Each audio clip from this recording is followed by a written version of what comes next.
What's up mga kayahay? Ito, basic tutorial lang tayo, ano? Based on my experience.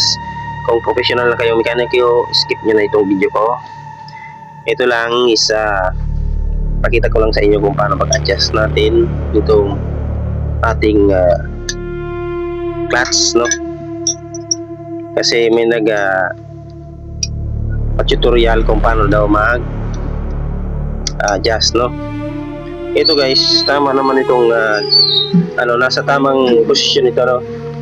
Ito kasi kapag ginawa ninyo yan na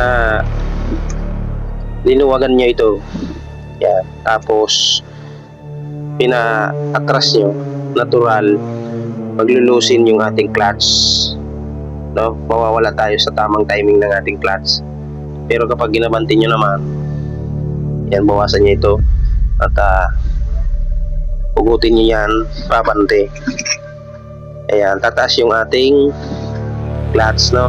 Tapos baba niya ito para mag-clip siya dyan, ano? Hindi na siya uurong. Ayan. Tapos tatiming nyo doon guys sa clutch lever natin, dahil doon sa taas is wala tayong adjuster na yung pinipihitan ba, no? Ito is basic tutorial lamang. At shoutout nga pala kay @Jos MDC 1782. Ito yung hiningi mo paps na basic tutorial kung paano, dahil nalilito pa, no? Ito kasi dapat nasa timing ang clutch natin para hindi tayo mag-running clutch. Kumbaga yung tinatawag na running clutch, inahawakan na natin yung ating clutch lever, umandar pa rin yung ating motor. Ita-timing nyo lang guys dito. Tapos kapag okay na timing nyo na, saka nyo na higpitan itong dalawang tornilyo.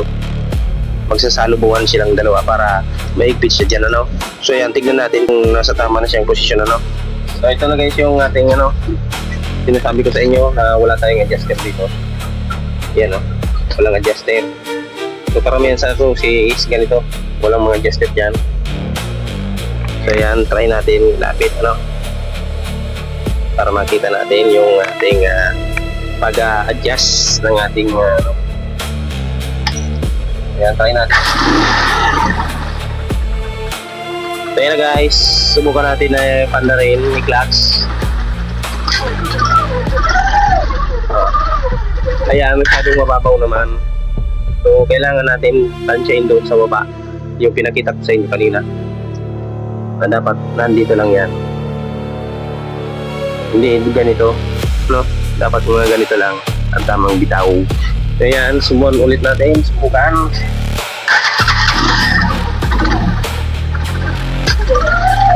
Yan. So yan, ganyan ang tamang bitaw guys, no, ng ating clutch. Hindi ganito, hindi yung nasa baba pa, no? Dapat ganito. Yun.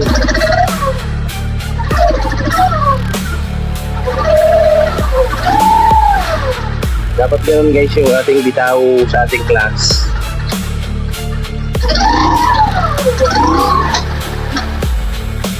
So tamang timing lang ang ating bitaw sa ating clutch, no? Yun naman guys, salamat sa inyong panonood.